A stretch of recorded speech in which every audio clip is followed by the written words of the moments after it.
على أشرف الأنبياء والمرسلين سيدنا ونبينا محمد وعلى آله وأصحابه أجمعين ومن تبعهم بإحسان إلى يوم الدين وبعد. حاضر ودان تبي أمها إزترين السلام عليكم ورحمة الله وبركاته. ميري أغنى لبي أم بدو فلكي أهارتك كفاهوغ ديوراجيك علمورينج أهاري مبدلون ألون فشكين داهدو تيلو بيتي إزتر علمورينا شكرا تهنيا دنيو. ميري أغنى من مي حفلاغ مي بايرواني ورماتير عزمغ أقول منجة هتكون أخوان تكان رمزو كود حالوغ أقول منجة قوموغ مستقبل عمدوغا ويسنا فكركو أقول منجة إمم قولين مي قوموغ إسلامي شخصية دمهت متكا مسيح كرموغ ماتير عزمغ دم ميتانوغ فينيجن ديا برزنتيشنغ إفنوني أقول منجة لوبيت أخون أستاذون مي قوموغ مربين علمورين mi gawmattaka aguri khidmettake kurevi beefuluntakege handantake ei miwagutu awgon menna wakiwegen gosfawa beefulunge baywahakat ham yaginu mes mi holga mitanuge batibbe baram matir khidmettake kuromunda izzeter beefulun mayvegen wa islam deenataka divhe rajye awgon men ministry ge faratum awgon men tiya beefulunna dem beenum wa khabaraki ماين الله إراد كربيام مي وزارة فراتون إسلام دينو خدمة دمهت متكا مسك كرا كم بيفلك إهي تركان دينو مغ باوري غوتوغ دمي ونانكا إبس بيفلك ديني خدمة وني كم هورهن أنان فدا كم مي وزارة كون نكران إن شاء الله تعالى أقول من بينو مني إم نفس إهي تريوغن إم نفس غاك كم باوغن أقول منغ إسلام دينوغ ماتيوري خدمة مراجعة دمهتم. إذا الرئيس الجمهورية دكتور محمد مويزوغ فارابون تي لوبيتي أخونا أختنا أقولنغ سلام ردكورا.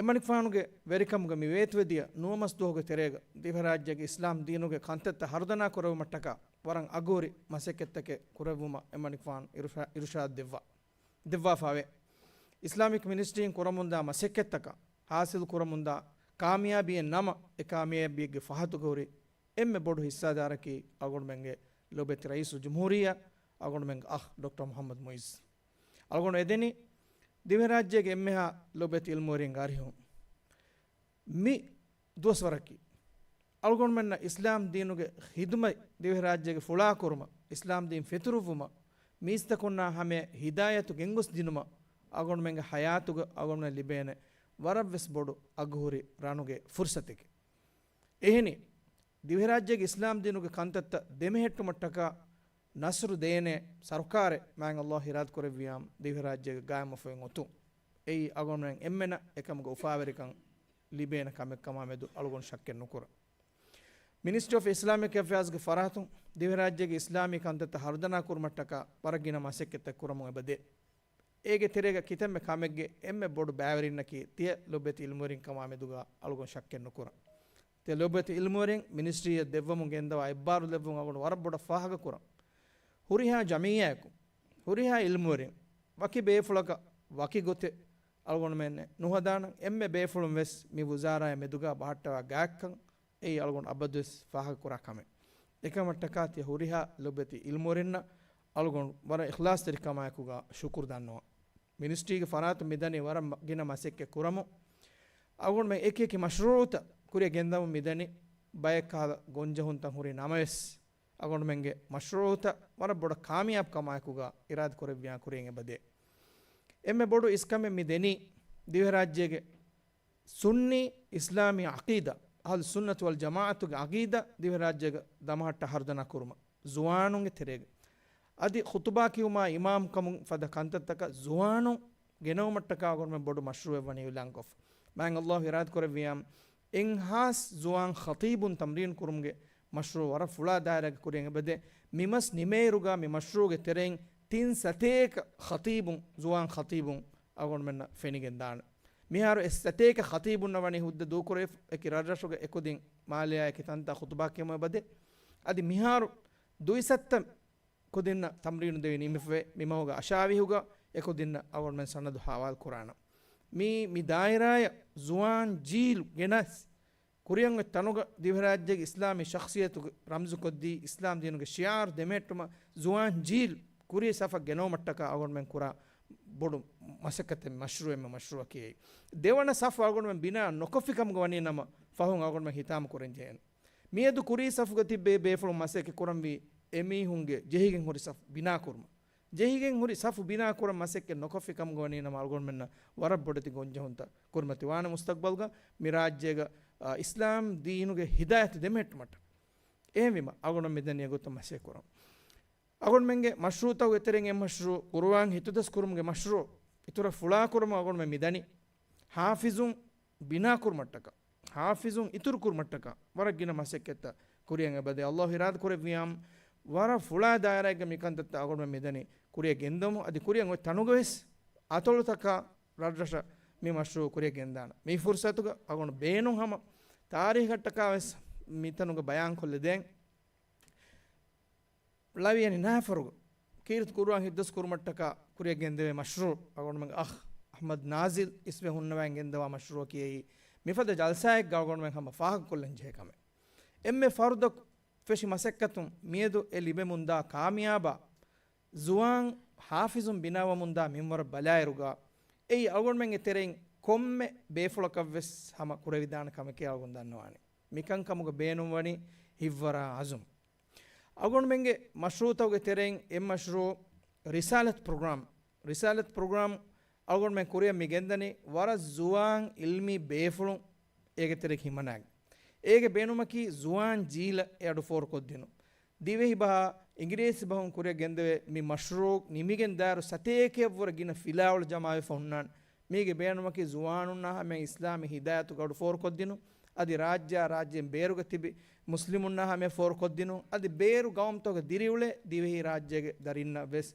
e adu algon men for koddinu irad koreviam islami kantattawge terege mi gendewe mashruutoge natija warabves rangol inshallah azza wajal awqaf develop kurmattaka korwe maseketta ves waraggina mihar izzat rais jamhuriya wani de bime itura islamic ministry devaf ebin taraggiya kurumuge mashru agon men wara ava inshallah feshumattaka midani tayyarumu inshallah etantan mi dawruge terege nimi divarajyege awqafta gaam kurevi mi wuzara dawlatuku macca kharadu gutum barosawun wara boda kuda kurevigen danakama inshallah ei agon men kura wara ves bodu ummide agon men kuriya dam beenum wani agon menge rajyege uriha dini muassasataka dini jamiyataka dini huriha ilmuwarinna huriha befulun guligen ekwarikamayakuga kuriyeddewe masakkateki gutugu inshallah algonge duaaki mi masakke kamiyabu mifaruge multaqa nuata mi ilmuwaringe baddalum mi bay befulun sual korevi kiwegen toye mifaru karudastan hushala mikahal gotka mikantata nudiye ilmuwaringe mi multaqa algon me mifaru intizam kofumeti karudastaken hushalagen ege macce bahus kora gotkeshenno miyaruga ha mahasinta mitan onnan ege terege fatwa councilun isnangwaen bawwa mahasinta ves onnan ege terege ilmi karudastaka bahus korun onnan agon menge buzaraen migenda mahasinta nuata ilmuwarenge mi baddalumeke algon men mifaradi amdun ahar takaka fahuga mi baddalum bevve tiwe tibe fulun kiben aduhan algon men beeno mi buzarage kandeta kuriya gendiumuga agon menge bay sessions ta ibor hamajassafa dive rajyege dini halata guligen kurevene kandetaka meduga mashwara ku konkametto kurevene sarukara eba beenumwe ministry eba beenumwe tibe fulun rawu konkametto algon men kuramvi algon men nege kitame kanatake tiya befun nge wadanwan kan kashor tiya befun maseke kurava dairaage gutun nuata uluvwa hisabege gutun kommaga kunto algon men datur kuramvi algon men kiyadem gaanunu taka gennamvi kon islahetto dini ebbawantaka himaya kurma gaanunu ga aslaki mige nodiha ga haru terega uvaddafe gaanune miharu e gaanun feteto miharu ga halata konkal badaltake to genna algon men na husha helene sarukara hama egot ijtimai iktisadi eki kankama behegotun mashwara kurevegen daana mige bay session tawu hama egota agun men beenu me divi rajye komme sarkaren otas islami kandeta ka be wuzaraen තබාවාන නුවත කුරියත් දාන ඉස්ලාමී මීසාකින් එකුල්ලෙවාලේ ෆොතුම් තසව්වුරේ දිවි රාජ්‍යයේ ඉස්ලාමී වසති මන්හජුග මච්ච එකුල්ලෙගම් වා තසව්වුරේ මීසාකේ අල් මීසාක් ලවතනි අල් ඉස්ලාමී දිවි රාජ්‍යයේ එකුල්ලෙවාලේ ෆොතුම් තියබේ ෆො අඩෝහාන මීගේ එත ආහාරගේ කුරින් එත සතේක හර කුරින් මී සහයෝනි හරකාතුන් එමිහුන්ගේ දවලෙක් ගාම කුරුමට්ටක කුරි මසක්කතුගේ තෙරේග බොර්තකෝලත් හුකමා සහයෝන් ගේ ವಾಹಕ තිබේ ෆො අඩොස්සවාෆවානේ මීහුන් දුර විස්නා වරු කන්තත කුරුමු අගොන් මියදුග කොම්බෙන් එමිහුන් නමුනායක බලන් ජේ ವಾಹක නුම් මි දන්නවනි කියේ මි දන්නවනි අලුගොන් මෙන් එබ ජෙහේ ස්ට්‍රැටජික් මසෙක්කෙත්තක කුරන් දිව රාජ්‍ය ඉස්ලාමි හිදායතුගේ තෙරේග තාබදන් ඔන්නන ෆදගොතක ඒගේ තෙරේග සරුකාරුගේ ಫೆಂಬರುಗೆ ಸಿಯಾಸಿ ಫೆಂಬರುಗೆ ಕುರವೇನ ಕಾಂತತಕ ಇಜ್ತಿಮಾಯಿ ಫೆಂಬರು ಕುರವೇನ ಕಾಂತತಕ ಅದು ಇಕ್ತಿಸಾದಿ ಫೆಂಬರುಗೆ ಕುರವೇನ ಕಂಕಮ್ಮ ಮೋಸಸಾತಕ ಫೆಂಬರು ಕುರವೇನ ಕಂಕಂ ಫರ್ದಿ ಫೆಂಬರುಗೆ ಕುರವೇನ ಕಂಕಂ ಕಾನೂನಿ ದಾಯರಾಗೆ ತೆರೆ ಕುರವೇನ ಕಂಕಂ ಮಿಹುರಿಯಾ ಕಮಕ ಮೆದುಗಾ ಅವನ್ ಮೆ ವಿಸ್ನಾ ಫಿಕುರು ಹಿಂಗ ಅವನ್ ಮೆ ರಾವಯುತಕೆ ಎಬ ಜೆಹೆ ನೆರೆ ಮಿ ಫದ ಮುಲ್ತಕಾತಕ ಕುಂ ನೆರೆ ರಾವಯುತಕುಗೆ ತೆರೆಗ ಹುರಿಯಾ ಕಮಕಿ ಏಯಿ ಸತೇಕ್ ಪಸಂಟ ತಂಫಿಸ್ನು ವೆದಾನ ಕಂಕಮ ನುವೆದಾನ್ එහෙන්නමස් ඒක තෙරෙන් බයික් කංකමකි හැම යගියනුම් මෙස් අගොන් මෙන්න හාසිල් කුරවේන කංකම් කමුග අලගුන් ගබූල් කරණි එහෙම අගොන් ගවාහක දිගු කරා කන් නැති මේ මුල්තකාගේ තෙරෙග දෙන් අගොන් මෙ හිමනා වාන එක එක මුහාදරත් මේ මුහාදරත් ඔග බේනුම කි අගොන් මෙන්ගේ ඉල්ම් හාසා කොල්ලු අගොන් මෙන් තෙරෙන් එක් ගෙන බේෆුලුම් බයි බේෆුලුම් නකි වර ෆහොන් තකරුජ් ෆවා බේෆුලුම් ඒගේ කුරින් තකරුජුයි බේෆුලව තිබ්බේ මීගේ විහි 30 කුරින් තකරුජුයි බේෆුලව තිබ්බේ එහාරා මිහාර ගොළුවාදෙන්චේ ඉල්මුගේ වාහක අඩෝහාලෙන්චේ අගුන් මෙන්න යකුග මිරේග මිතනුග මිවා ෆදිලත් ෂේඛ් හම්දාන් නකි වරබ් බොඩු ඉල්මුරිය වාරුග බයි බේෆුල් නයි බේෆුලාගේ වාහක අඩෝ ඊ වඩා නොගෙන් හොරදාන එකමකු ඒ බේෆුලාගේ දරුස්තක ශරහ්ත තෆ්සීර් ඉල්මුගේ තඛස්සුස් ඉල්මුරිය මදීනායෙන් කියවා විදාලෆවා දුක්තූරේ අදි මස්ජිදුල් හරාම්ගේ ෆතුවා කොමිටිගේ මෙම්බර් වෙස්මෙ මස්ජිදුල් හරාම්ගේ කුල්ලියතුල් හරම්ගේ මුදරිස් වෙස්මෙ අදි ෂේඛ් උසෛමීන් ෂේඛ් ඉබ්නු ජබ්‍රීන් මියංගොස් සෞදි අරේබියා කුරියගේ බොඩත ආලිමුගේ අරිහුන් කියවා ඉදාලෆවා ખાસ බේෆුලේ යුනිවර්සිටි එඩියුකේෂන් ගේ ඉතුරු එහෙම වර ખાસ බේෆුලයි කී වර මුතවාද වර හුල්ගුහෙයෝ වර දීමරි රංගලු බේෆුල ගොතුක අගොන ෆාහ කුරේෆවනි එබේෆුලා අගොන මෙන්න වර බොඩ එහිතිරකන් දෙවවා බේෆුලේ එබේෆුලුන්ගේ වර බොඩු ජමීයාය අවුගාෆ්ත මක්කාගේ හොරේ වර ෆහුන් අගොන මගේ ඉමාමුන් තම්රීන් කුරව මට්ටක විහි ඉමාමුන් එතන අගොන මෙ ෆොනුයිම් එබේෆුලුන්ගේ හුරිහා මෙහමාන්දාරියක හුරිහා කම එබේෆුලුන් කොද්දෙව්වි අදි ප්‍රෝග්‍රෑම් කුරිය ගෙන්ගොස් දෙවවා මි හුරිහා කම අදි කුරියන් වෙත්තනුගේ සවොන් මෙන්ගේ ගුරුවන් හිද්දස් කුරා කුදින්ගේ උම්රා ප්‍රෝග්‍රෑම් තක ආදි ඉල්මෝරින්ගේ දවොත් ප්‍රෝග්‍රෑම් තකුගේ වඩාන්නවා බේෆුලුන් ආදි එබේෆුලුන් මිහාර අංහෙම් බේෆුලුන් වෙස් ખાસ qiස්මේ ඒ ජමීයාගේ හද්දවැගෙන් අල්ගොන් කාරි විදාලෝ එමෙ ප්‍රථම අංහෙම් වෆුදු ඉන්ෂාල්ලාහ් රාජ්‍යෙන්නේ එබේෆුලුන් අංහෙන් ඉල්මෝරින් ඒ වෆුදේ එබේෆුලුන් ඉස්තික්බාල් කරවවන කම එහෙම මල්ගොන් මෙන්න මිහුරි මි ෆුර්සත් තවගේ වර බොඩ හිතරිකන් දෙවවා එබේෆුලුන් අල්ගොන් වර බොඩ එබේෆුලුන් ಶುಕುರ್ ದಾನ್ನೋ ಮಿ ಮುಹಾದರತ್ ತವೆಸ್ ಎಬೇಫುನ್ ಲವ್ವಾ ಅಗೋಣ ಮಿ ದೆನಿ ಅಗೋಣ ಮೆ ಕೊಮ್ಮೆಹೆನ್ ಏತಿ ಅಗೋಣ ನೇಗೇತಿ ಕಿನೂನೆ ಎಗೊತೆ ತಿಬೇಫುನ್ ಇಸ್ನಾಡನ್ ವಾನೆ ಅಗೋಣ ಮೆ එහෙන් ඉල්මෝරින්න බද්දලුව එහෙන් බොඩති ආලිමු ගාරිහුන් තවලිම් හාසල් කරවා බේෆුන්නා අද යුනිවර්සිටි ක්ලාස්රූම් තාලිම් හාසල් කරවා බේෆුන්නා සවර තෆාතුවාන ඒ මි සීද උම්මතුගේ බොඩති ආලිමුන්න බද්දලුව එබේෆුන් ගාරිහුන් තවලිම් හාසල් කරවා තිබ්බේ බේෆුන්ගේ ඉල්මු වර තෆාතුවාන කම අලගොන් අබදස් දෙකේනේ එබෙන් ගොන්නනවා කොම්මස් තෆාත් කන්තත්තගේ එබේෆුන්ගේ ඉල්මි ඔට්ටරු රිවාහක තකුතරේ එහෙමම එක එක මවලෝත අලගොන් මේ මුහාදරත් තවගේ සිෆාගේ කුරේ ගෙන්දෙන ඉන්ෂාල්ලාහ් එයින් අලගොන් මෙන් ෆෑදා ලිබිගත් මට්ටක අලගොන්ගේ හේව දුආයක ඉන්ෂාල්ලාහ් මේ මුල්තකායකි කාමියබ් මුල්තකායක කමුගා අල්ලාහ් අස්ස වජල් මිමර කුරවවා අලගොන් මෙන්න හිදායතුක මගු දක්කවා අලගොන් මෙන්න සාබිතුකන් එකලංග මිමර කුරවුන් අදී සෙෆාර් හුරිහා බේෆුන්න අලගොන් බෂුකු දන්නවා වර වගුතු ದಾತಿಕೊಂ ಒಳುವಮೋಸ್ ತಿಯ ಬೇಫು ಮೀಗ ಬ್ಯಾರೆ ವಡಾಯನ್ನ ಕಮಿ ಹಾಗಿಗತು ಕಾಗುಣ ವರ ಬೊಡ ಉಫಾವಿ ಕಮೆ ಏಕಮಟ್ಟಕ ತಿಯ ಹುರಿಯಾ ಬೇಫುನ್ನ ವರ ಬೊಡ ಶುಕ್ರ್ ದನ್ನವ ಅಸ್ಸಲಾಮು ಅಲೈಕುಂ ವರಹಮತುಲ್ಲಾಹಿ ವಬರಕಾತು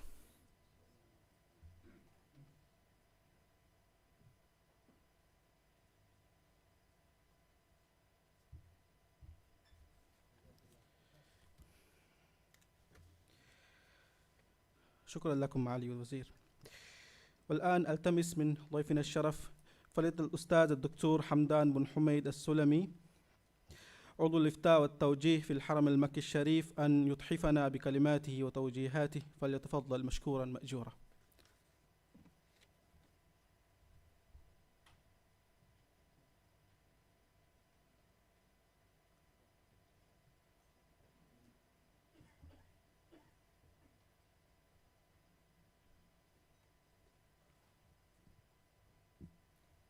السلام عليكم ورحمة الله وبركاته. الحمد لله ولي الصالحين، والصلاة والسلام على أشرف الأنبياء والمرسلين نبينا وحبيبنا محمد صلى الله عليه وعلى آله وصحبه وسلم تسليما كثيرا، وبعد. معالي وزير الشؤون الإسلامية الدكتور محمد شهيم، أيها العلماء، أيها الدعاة، أخواتي الداعيات، لا يسعني في هذا اليوم المبارك، في يوم الجمعة في 23 من أغسطس 2024، إلا أن أشكر الله عز وجل أن سهل لي ويسر لي ومن علي بأن أزور هذه البلاد التي رأيت فيها من حبهم للدين وتعلقهم بمذهب أهل السنة والجماعة الأمر العجب، الذي والله قبل الزيارة ما كنت أتوقع أن يكون مثل هذا الأمر في هذه البلاد، ولكن حمدا لله عز وجل وشكرا لله على نعمائه وآلائه أن سهل ويسر الله عز وجل في بلاد المسلمين من يرفعون راية التوحيد، من يرفعون راية لا إله إلا الله، من يعملون لهذه العقيدة الصافية، عقيدة جميع الأنبياء من عهد أبونا آدم إلى عهد نبينا وخاتمهم محمد صلى الله عليه وسلم. كل الأنبياء وكل الرسل اتفقوا في دعوتهم على دعوة التوحيد، على دعوة رفع شعار لا إله إلا الله، وتحقيق هذه الكلمة العظيمة التي بها يدخل الإنسان الجنة. فقد جاء في الصحيح عن النبي صلى الله عليه وسلم: من كان آخر كلامه من الدنيا لا إله إلا الله دخل الجنة. ومعنى هذا الحديث معناه أنه لا يستطيع أن يقول الإنسان عند موته لا إله إلا الله إلا وقد كان يعمل بها في حياته، أثناء حياته، ما دام أنه يعمل بها، يعمل بكلمة التوحيد بلا إله إلا الله، بإثبات العبودية لله ونفي العبودية عن غير الله، عن سوى الله. إذا كان يعمل بها في حياته فليبشر أنه سيختم له بخاتمة الإحسان. واعلموا يا كرام أن هذا الدين باق،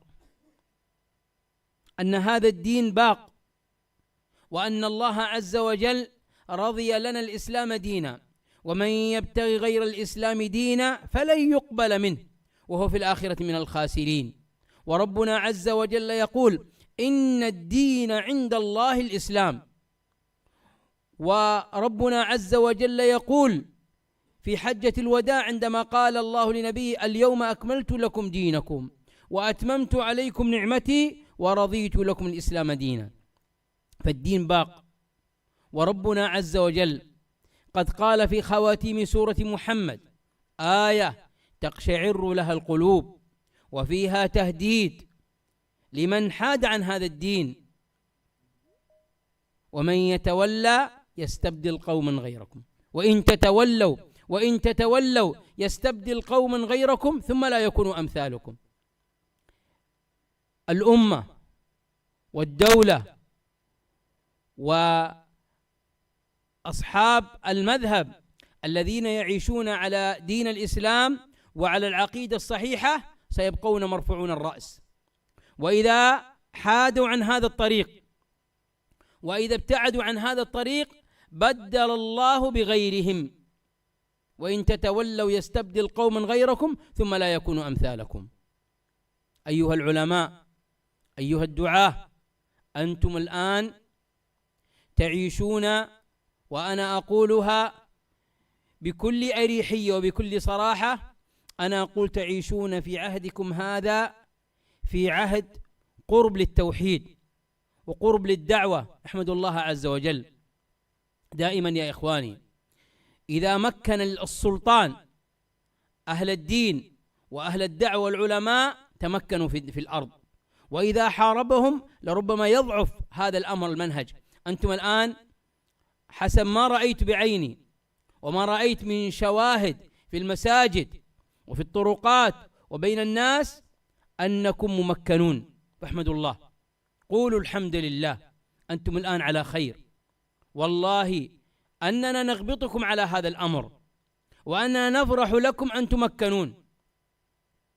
أن يتولى رئيس الدولة رجل يحب الدين، وأن يتولى وزارة الشؤون الإسلامية رجل عرف بمؤلفاته في الكتب الإسلامية وعرف بالدعوة، أقل القليل أنه عرف بحبه للدين، عرف بحبه للقرآن. هذه نعمة عظيمة قد لا تكون في بلد آخر. هناك يا إخواني بلاد من حولكم يحارب فيها أهل الدين ويقتلون ويسجنون أهل الدين، أنتم الآن في نعم عظيمة. أنا أقول هذه نعمة من الله اصطفاكم الله بها، فاحمدوا الله. كيف نحافظ على هذه النعمة؟ لا تستطيعون أن تحافظون على هذه النعمة إلا بالعمل. العمل للدين، اعملوا لدينكم. إن عملتم لدينكم بإذن الله عز وجل ستتوالى عليكم النعم نعمة بعد نعمة. وأختم كلمتي، أنتم غالبكم قد رأى ما كان في بلاد الحرمين الشريفين من نعمة عظيمة في نشر الدين أيام شيخنا الشيخ عبد العزيز بن باز، شيخنا الشيخ محمد بن عثيمين، شيخنا الشيخ عبد الله بن جبرين، ولا زال الخير إن شاء الله.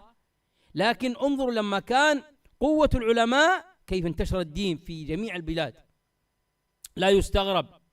لا يستغرب أن ينتشر الدين من عندكم، أنتم تكونوا سفراء للدين، سفراء أقل شيء لمن حولكم من الدول، سفراء لمن هم بجواركم، فتنعمون بنعيم الدنيا والآخرة، تنعمون أن الله عز وجل وفقكم لرفع راية هذا الدين. أشكر كل من حضر، أشكركم جميعا الاستماع.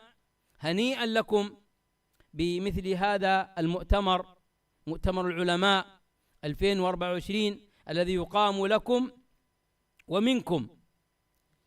لا شك أننا سنستفيد منكم كثيرا، سنسمع من آرائكم، سنسمع من مقترحاتكم، سنسعد بدعوتكم. إنما نحن جئنا يا إخواني لكم من مكة المكرمة فقط نكمل شيء قليل مما يكمل به البنيان، حتى يكون هذا البنيان أعلى بنيان وأفضل بنيان. بنيانكم ما شاء الله تبارك الله، أنا أقول سفينتكم تسير على الجادة الصحيحة، لا ينقص إلا كما يقال بهارات وشيء قليل جدا هي زين. نحن نحاول أن نقدمها لكم في خلال هذا المؤتمر، ونسأل الله عز وجل أن نكون أنا وأخي الدكتور فهد عند ظن معالي وزير الشؤون الإسلامية وفضيلة العلامة الشيخ محمد لطيف، وكلكم عند ظنكم نكون في الظن الحسن، وأن يسهل الله ويمن الله عز وجل علينا بأن نعطيكم ما تستفيدون منه ولو القليل، سائلا الحي القيوم رب العرش العظيم أن يحفظكم من كل مكروه، أن يحفظ هذه البلاد وأن ييسر لها أمرها، سائل الرب الحي القيوم أن يمد في أعماركم على طاعته، وأن يكونوا دعاة، أن تكونوا دعاة هداة مهتدين، وأن تكونوا ممن ينشر مذهب أهل السنة والجماعة، وأن تكونوا علامة لهذا الخير وهو دين الإسلام. وصلى الله وسلم على نبينا محمد.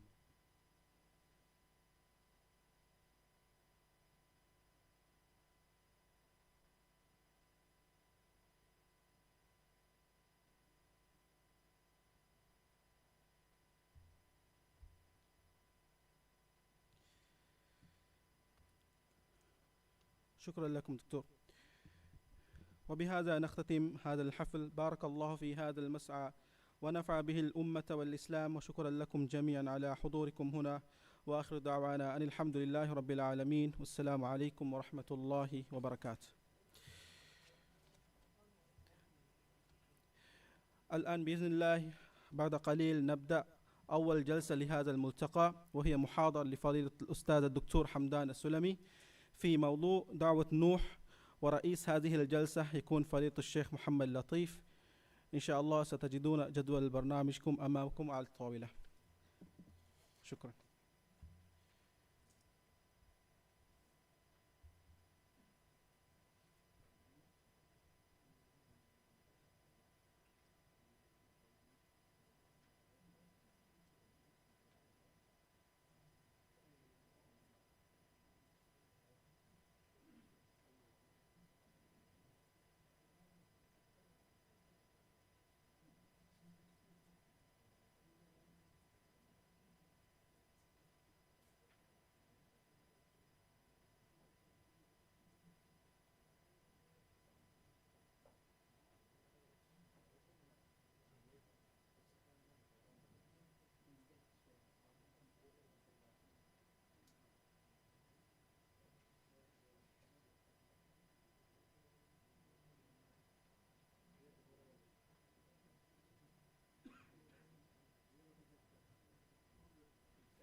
الحمد لله رب العالمين، والصلاة والسلام على أشرف الأنبياء والمرسلين نبينا محمد وعلى آله وأصحابه أجمعين ومن تبعهم بإحسان إلى يوم الدين. أما بعد، السلام عليكم ورحمة الله وبركاته.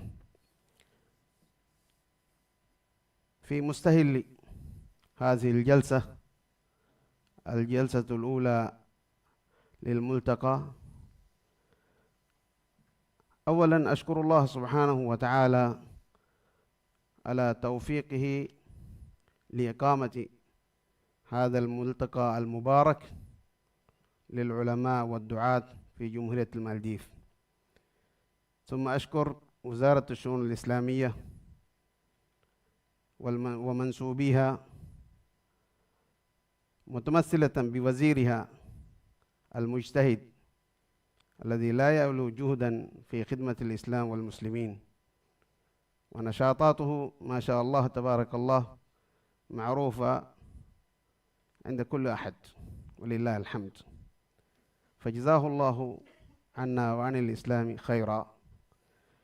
كما أشكر الأستاذ الدكتور حمدان بن حميد بن بريك السلمي حفظه الله والوفد المرافق له على تلبية الدعوة لهذا الملتقى وتحمل المشاق في السفر إلينا لإفادة إخوانهم في هذا البلد المسلم.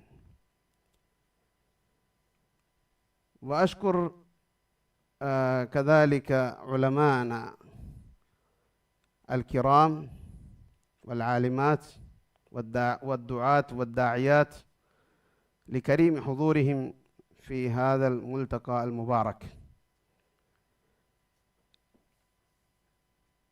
فالآن الجلسة الأولى لهذا الملتقى كما أسلفت بعنوان دعوة نوح عليه السلام، وفارس هذه الليلة الأستاذ الدكتور حمدان السلمي، وهو الحاصل على البكالوريوس عام 1415 تخصص في الدراسات القرآنية من كلية الشريعة بجامعة أم القرى، وأخذ ما شاء الله تبارك الله 3 دبلومات: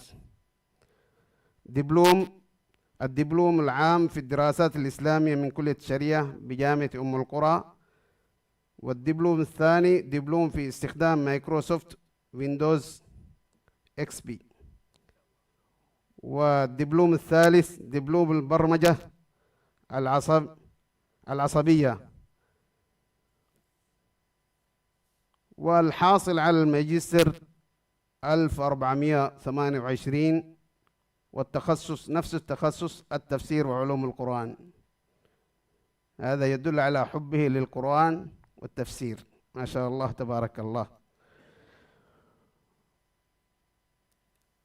ثم أخذ الدكتوراه عام 1433 نفس التخصص التفسير وعلوم القرآن، الجامعة الإسلامية بالمدينة المنورة، وهو الآن أستاذ مشارك في قسم الثقافة الإسلامية والمهارات اللغوية في كلية العلوم والآداب بجامعة جدة، وهو أيضا عضو الإفتاء والتوجيه في الحرم المكي الشريف.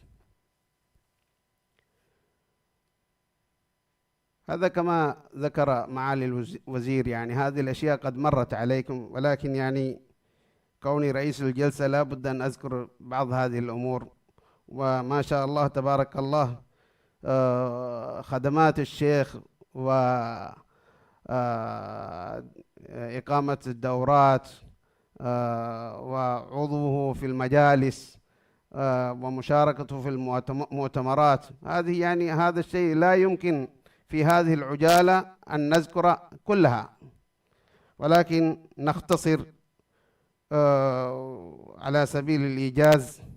نقول وقد شارك فضيلته في عدة مؤتمرات وملتقيات ودورات وهو عضو ومشرف على عدة جمعيات ومجالس، وكذلك قدم عدة بحوث في مجالات مختلفة.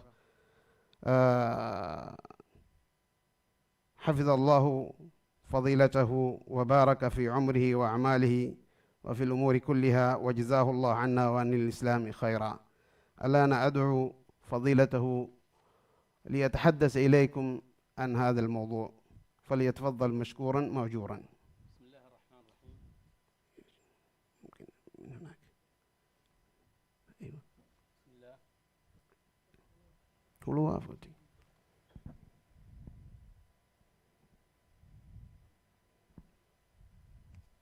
ممكن تحدث، ما في صوت.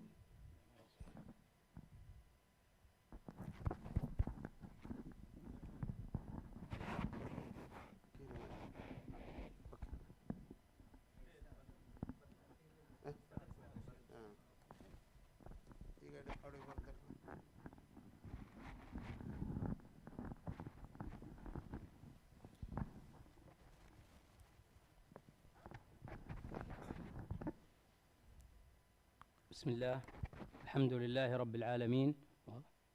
الحمد لله رب العالمين، والصلاة والسلام على أشرف الأنبياء والمرسلين، نبينا وحبيبنا محمد صلى الله عليه وعلى آله وصحبه وسلم تسليما كثيرا. وبعد، أيها العلماء، أيها الدعاة، أيتها الداعيات، إخواني الكرام جميعا، ناسب كون هذا المؤتمر هو مؤتمر العلماء 2024، فناسب أن نتحدث عن قصة دعوية هي من أعظم قصص القرآن، بل أن من عظمة هذه القصة أن الله عز وجل قد أفردها بسورة مستقلة.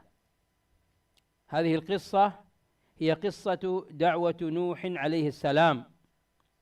نوح عليه السلام سنقف في قصته في ومضات ولطائف في سورة نوح. هذه السورة سورة نوح، أجزم أن جميع الدعاة والداعيات والعلماء يحفظون هذه السورة، وقد مرت عليهم كثيرا، فنحن سنقف في وقفات ومضات مع هذه السورة، مع فوائد من هذه السورة، حتى يتسنى لنا أن نقف مع هذه السورة، فنستفيد من عبر هذه السورة في دعوتنا، وكيف نستطيع أن نوظف في هذا الزمن ما وظفه نوح عليه السلام في زمنه في دعوته في جهاده. لا سيما أن نوح من ميزاته أنه أعظم الأنبياء والرسل دعوة إلى الله، فقد مكث يدعو قومه كما في القرآن 1000 سنة إلا 50 عاما.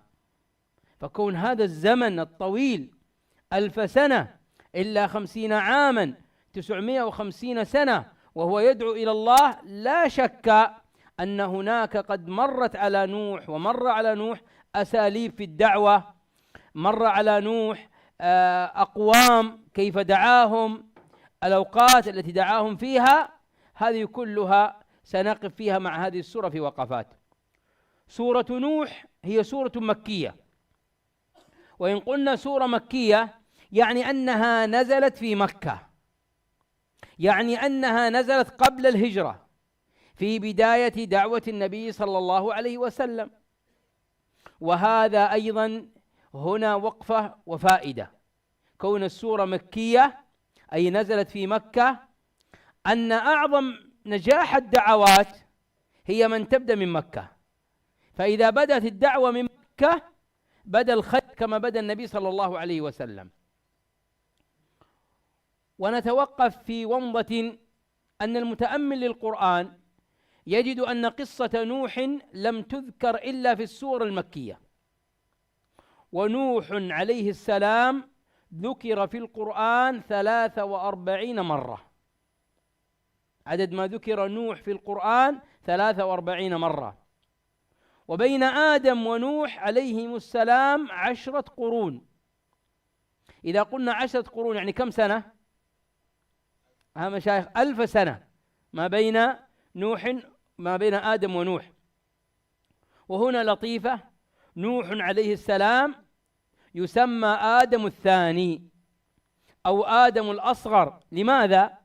وهذه فائدة، لأن كل من في الأرض من ذرية نوح عليه السلام، كل من في الأرض الآن من ذرية نوح عليه السلام، فيسمى آدم الثاني.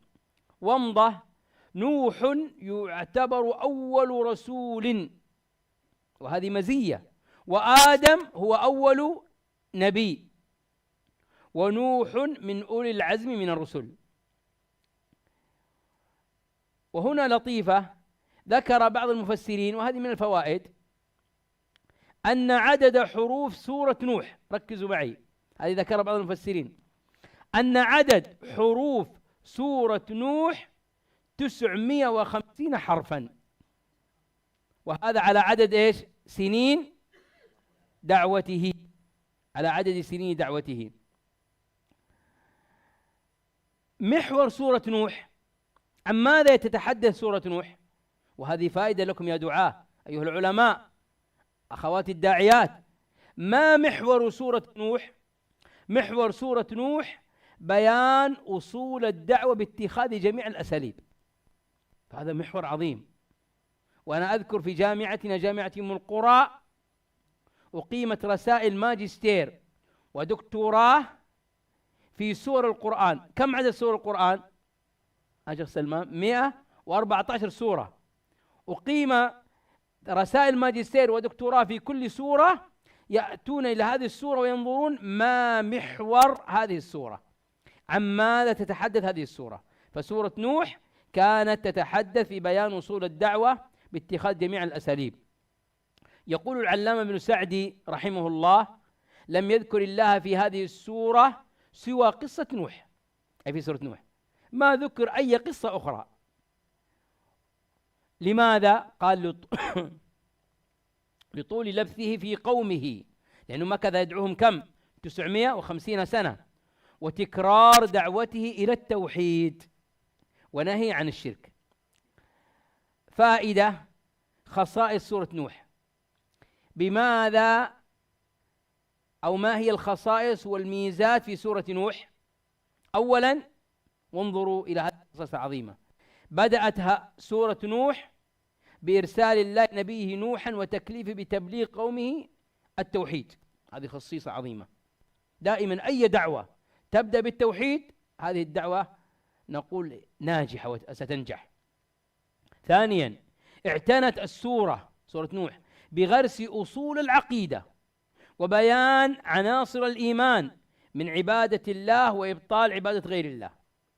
ثالثا، ذكرت السورة جهاد نوح عليه السلام وتضحيته في سبيل تبليغ الدعوة والصبر على ذلك، وهذه فائدة للعلماء والدعاة، لا بد أن تصبروا. وسنذكر الآن في أثناء هذه السورة كيف أن نوحا عليه السلام صبر في تبليغ الدعوة وكيف ضحى وناله ما ناله.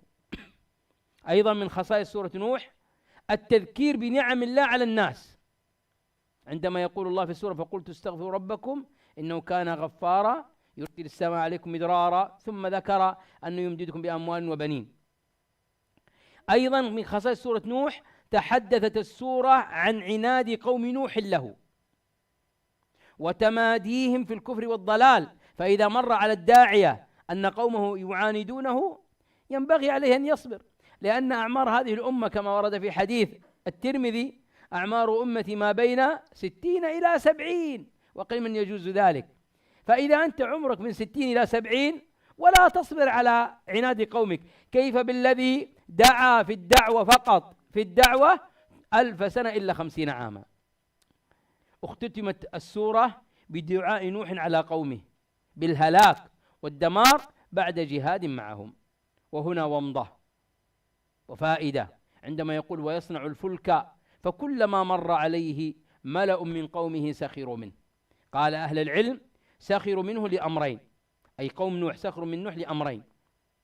الأمر الأول أنهم قالوا يا نوح قد كنت نبيا فصرت نجارا، رأوه يبني السفينة.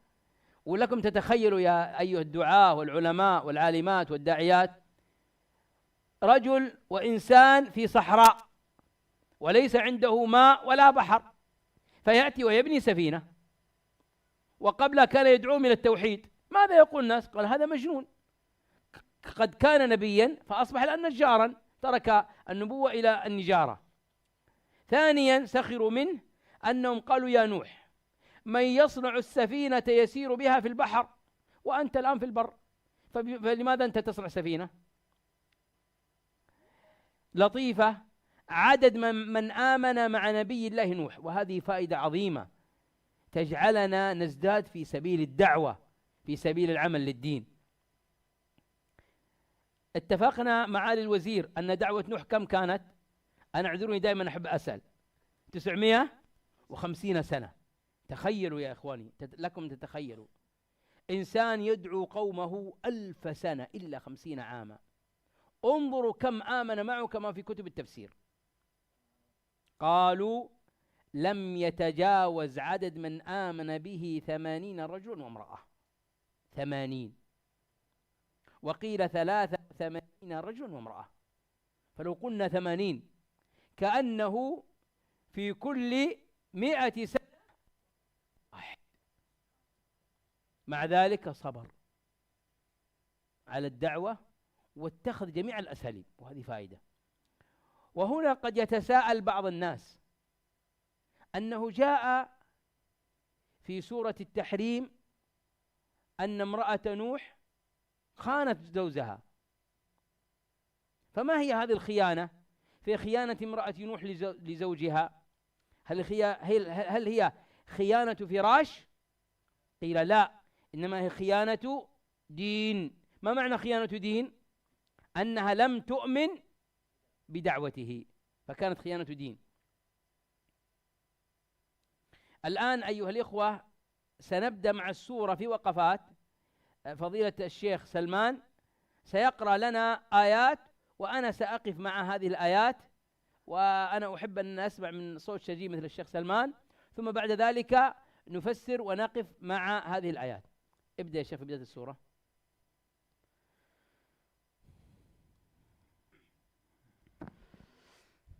أعوذ بالله من الشيطان الرجيم. بسم الله الرحمن الرحيم. إنا أرسلنا نوحا إلى قومه أن أنذر قومك من قبل أن يأتيهم عذاب أليم. قال يا قوم إني لكم نذير مبين. أن اعبدوا الله واتقوه وأطيعون. يغفر لكم من ذنوبكم ويؤخركم إلى أجل مسمى، إن أجل الله إذا جاء لا يؤخر، لو كنتم تعلمون. حسبك. هذه الآيات الأربع اللي في بداية السورة، إنا أرسلنا نوحا إلى قومه أن أنذر قومك من قبل أن يأتيهم عذاب أليم. يقول تعالى مخبرا عن نوح عليه السلام أنه أرسله إلى قومه آمرا له أن ينذرهم بأس الله قبل حلوله، فإن تابوا وأنابوا وآمنوا بما ينذرهم به رفع عنهم هذا العذاب. ولهذا قال أن أنذر قومك من قبل أن يأتيهم عذاب أليم. قال يا قوم إني لكم نذير مبين.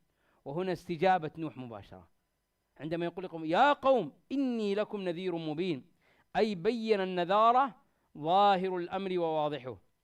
بماذا ينذرهم؟ قال ربنا الإنذار أن اعبدوا الله واتقوه، أي اتركوا محارمه واجتنبوا مآثمه وأطيعون فيما آمركم وأنهاكم عنه. ما النتيجة بعد ذلك؟ إذا آمنتم يغفر لكم من ذنوبكم، أي إذا فعلتم ما آمركم به وصدقتم ما أرسلت به إليكم غفر الله لكم ذنوبكم.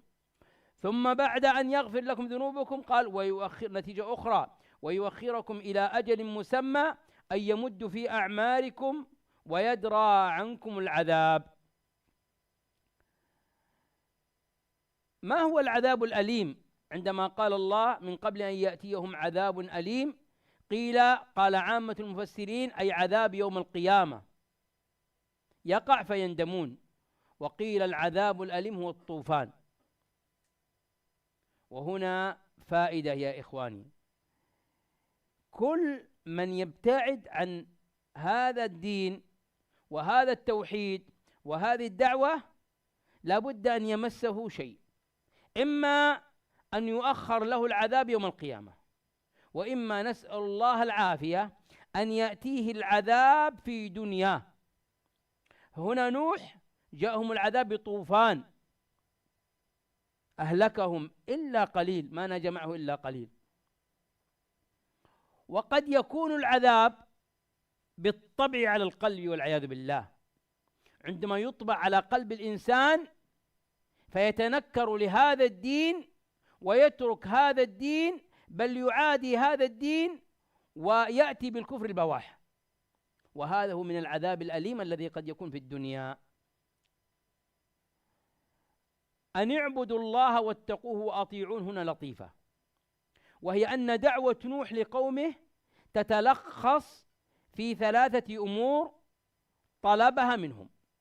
نوح عليه السلام طلب من قومه 3 أمور. ما هي هذه الأمور الثلاثة؟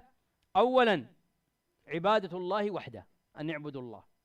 ثانيا تقوى الله ومراقبته واتقون. ثالثا طاعة الرسول وأطيعون. إذن أسباب السعادة في الدنيا ب3 أمور. الأمر الأول أن الإنسان يعبد الله، الثاني أن تحصل له التقوى المراقبة، والثالث أن يطيع الرسول. هنا فائدة جميلة جدا، عندما يقول نوح عليه السلام قال يا قوم، انظروا يا إخواني، خاطبهم بلفظ يا قوم، ما قال يا هؤلاء أو يا ناس، قال يا قوم. ما الفائدة هنا؟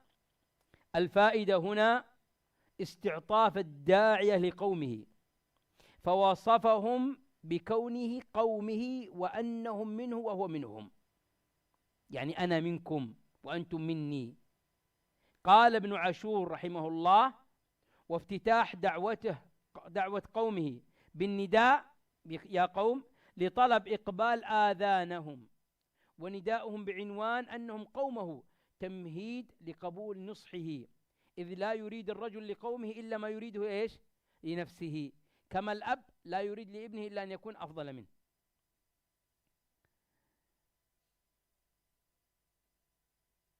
في قوله ويؤخركم إلى أجل مسمى، هنا قال العلماء ويؤخركم إلى أجل مسمى تأخير الموت إلى أقصى الأمد الذي قدره الله. كيف ذلك؟ هل يؤخر الأجل؟ هل مثلا إنسان يكون عمره 50 سنة فيؤخر إلى 60 إلى 70؟ هل يؤخر الأجل؟ قال الله تعالى، اسمعوا لهذه الآيات وهربت من الآيات. قال تعالى إن أجل الله إذا جاء لا يؤخر. وقال تعالى ولن يؤخر الله نفسا إذا جاء أجلها. وهنا ربنا يقول في سورة نوح ويؤخركم إلى أجل مسمى. فما المراد بالتأخير هنا؟ قال العلماء أن ما في علم الله وهو المكتوب في اللوح المحفوظ لا يرد عليه التبديل والتغيير، ولكن الذي يحصل فيه التبديل والتأخير هو في الصحف، الذي مكتوب في الصحف التي بأيدي الملائكة. فالإنسان فمعنى قد يكون فلان عمره 50 في الصحف التي في أيدي الملائكة، ولكن في علم الله أن هذا الإنسان يصل رحمه فيزاد في عمره إلى 60 إلى 70. وهذا هو محور الإثبات في الصحف التي في أيدي الملائكة. يمحو الله ما يشاء ويثبت وعنده أم الكتاب. ومثل هذا يقال في القضاء والدعاء، وهو من الأسباب الشرعية. عندما يدعو الإنسان بدعاء، دائما إذا دعا الإنسان بدعوة لا تخلو هذه الدعوة من 3 أمور. أي إنسان، وهذه فائدة يا إخواني، أي إنسان يدعو بدعوة لابد أن يحصل له واحد من 3: إما أن تستجاب الدعوة مباشرة، اللهم ارزقني كذا، فما يدري إلا ويأتيه الرزق مباشرة بالذي سماه بالذي قاله، إذن هذا استجابة الدعوة. وقيل أو أن هذه الدعوة يكف الله بها عنه أذى، قد يكون مقدر له أذى يحصل له من أي كان من البشر من الإنس والجن، قد يحصل له أذى، فبسبب هذه الدعوة صرف الله عنه هذا الأذى. هذا جميل ولا مو جميل؟ جدا. والثالث أن الله يؤخر الدعوة يوم القيامة فتفرج بها عنه كربات. اقرأ يا شيخ. قال رب إني دعوت قومي ليلا ونهارا فلم يزدهم دعائي إلا فرارا وإني كلما دعوتهم لتغفر لهم جعلوا أصابعهم في آذانهم واستغشوا ثيابهم وأصروا واستكبروا استكبارا ثم إني دعوتهم جهارا ثم إني أعلنت لهم وأسررت لهم إسرارا. أحسن. هنا أيها الكرام، أيها العلماء، أيها الدعاة، أيها الداعيات، تظهر لنا في هذه السورة أساليب دعوة نوح عليه السلام. فيخبر الله عن عبده ورسوله نوح أنه اشتكى إلى ربه عز وجل ما لقي من تلك المدة، وهي كم المدة؟ 1000 سنة إلا 50 عاما، وما بين لقومه ووضح لهم من أساليب الدعوة. فقال ربي إني دعوت قومي ليلا ونهارا، أي لم أترك دعاهم والدعوة لهم في ليل ولا نهار، وامتثال لأمرك وابتغاء لطاعتك. وهنا وقفة يا كرام أيها الدعاة والداعيات. هل جاء من الواحد منا أو مر على أحدنا، الجميع المتكلم والمستمع، هل مر على الواحد منا فقط أنه اصطفى لقومه في اليوم 10 ساعات يدعوه؟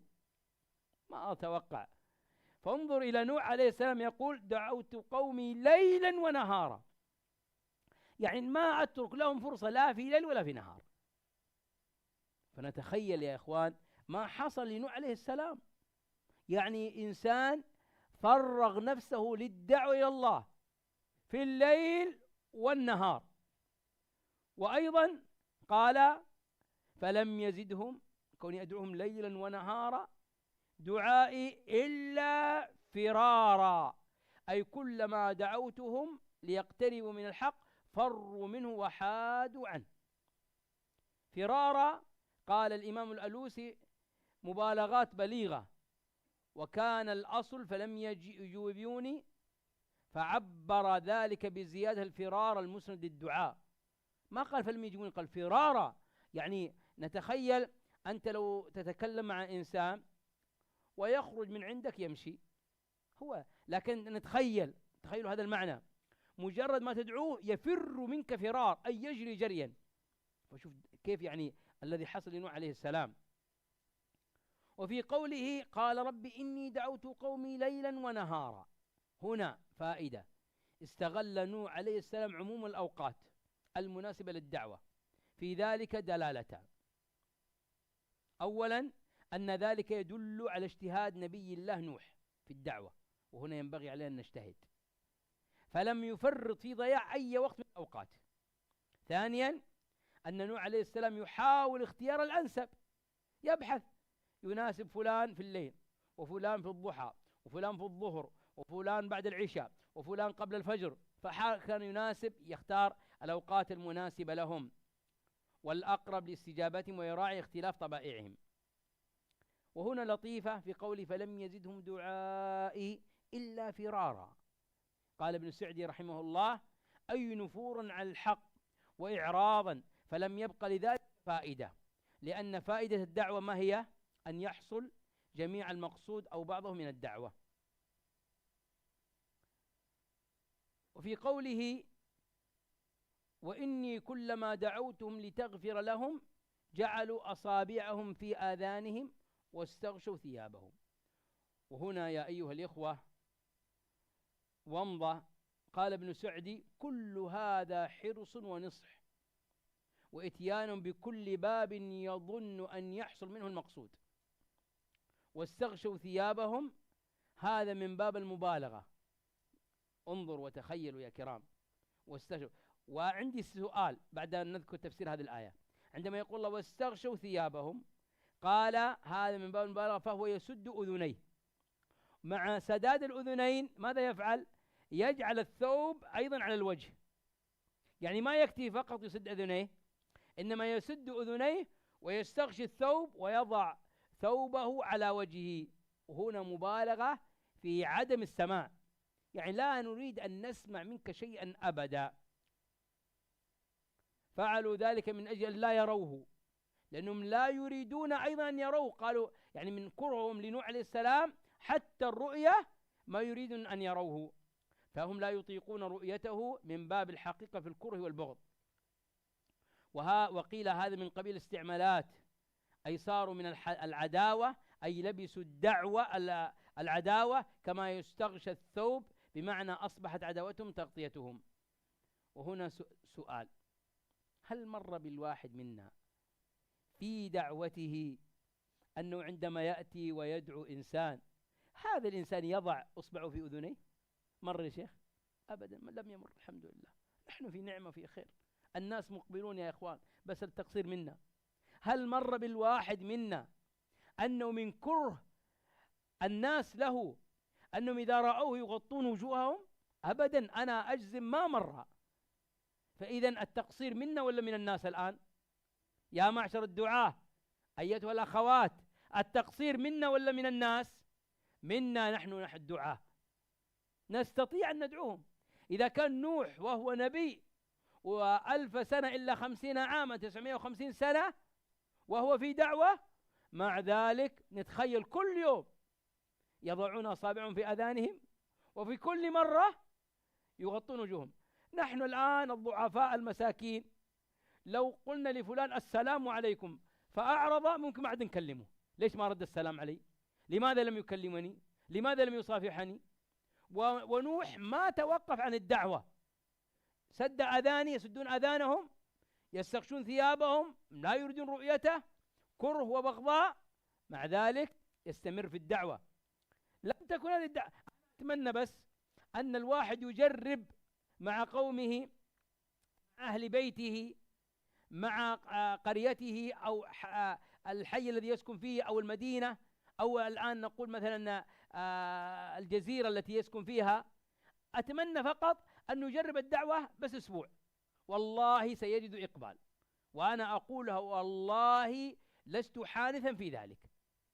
أقل القليل أنك تسمع الناس يقولون جزاك الله خيرا، تكفيك.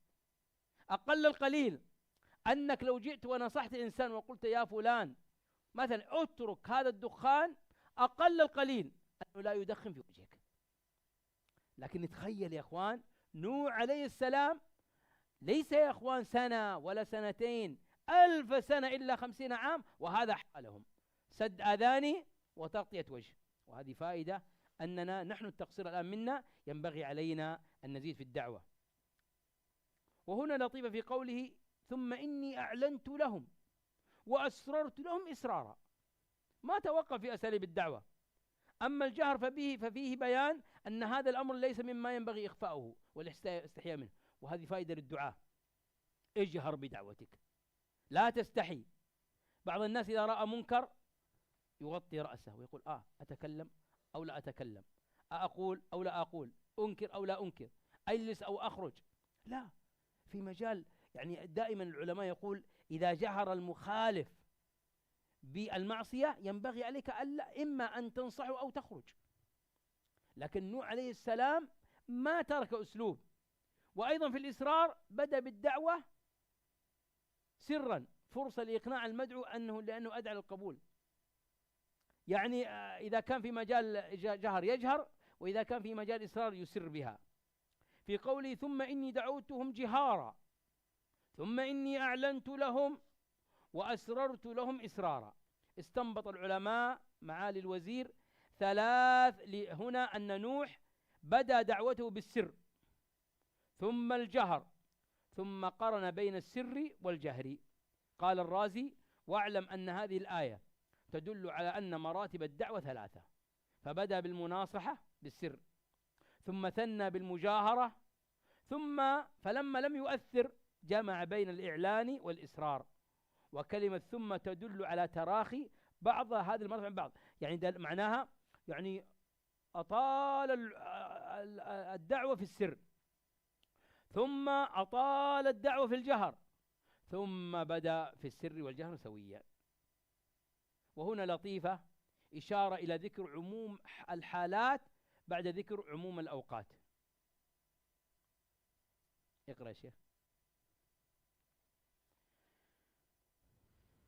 فقلت استغفروا ربكم إنه كان غفارا يرسل السماء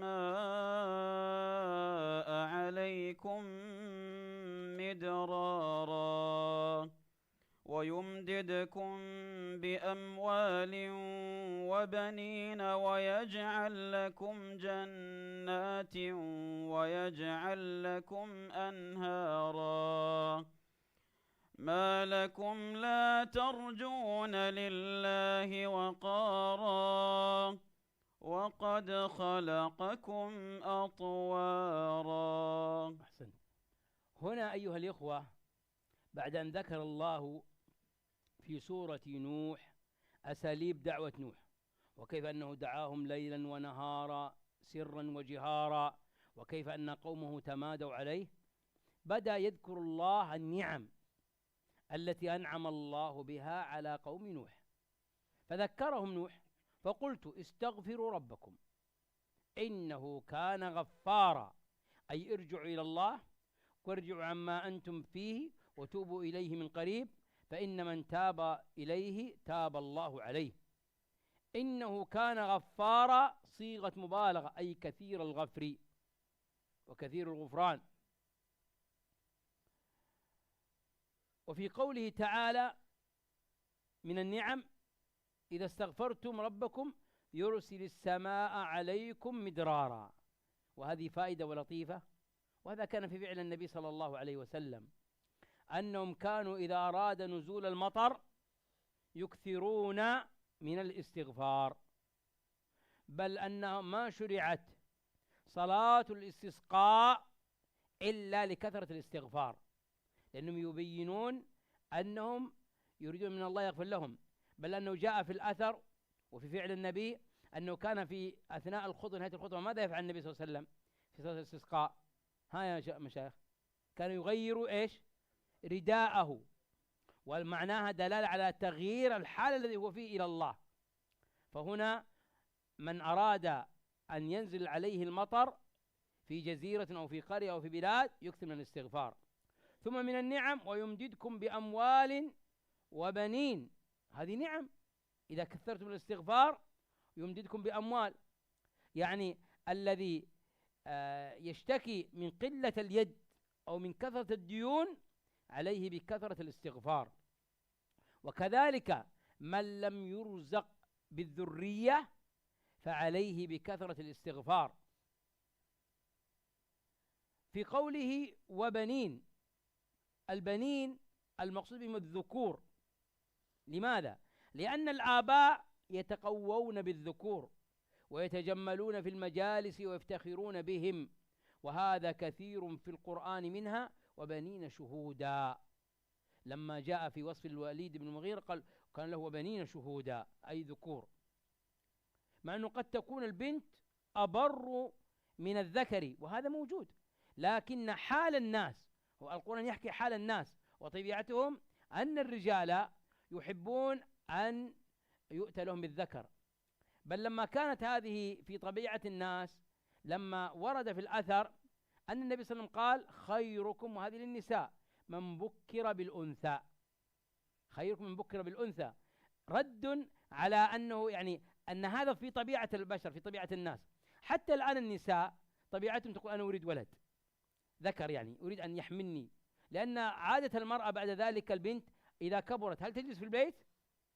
تتزوج، وإذا تزوجت ذهبت مع زوجها فخدمت زوجها، وكان طريق للجنة خدمة الزوج، وخدمت أهل بيتها، فما يبقى مع هذا الأب إلا الابن الذي يكون حوله. فلذلك تمنوا، بين الله من النعم، قال يرسل السماء عليكم مدرارا ويمددكم بأموال وبنين ويجعل لكم جنات أي بساتين ويجعل لكم أنهارا. ثم قال الله عز وجل ما لكم لا ترجون لله وقارا وقد خلقكم أطوارا. ما لكم لا ترجون لله وقارا أي عظمة وخوف. وفي قوله لطيفة، وفي قوله وقد خلقكم أطوارا قال ابن سعدي وفي ذكر ابتداء خلقهم تنبيه لهم. ما هي الأطوار؟ نطفة، علقة، مضغة، يأتي طفل صغير ثم يحبو على 4 أطوار، ثم على رجلين، ثم يكون شابا قويا فتيا، ثم يرجع على 3 رجلين والعصا معه، ثم يكون يحبو حبا ثم يموت. هذه أطوار الإنسان. وهذا تنبيه لهم على الإقرار بالمعاد، وأن الذي أنشأهم من العدم قادر على أن يعيدهم بعد موتهم. اقرأ. ألم تروا كيف خلق الله 7 سماوات طباقا وجعل القمر فيهن نورا وجعل الشمس سراجا والله أنبتكم من الأرض نباتا ثم يعيدكم فيها ويخرجكم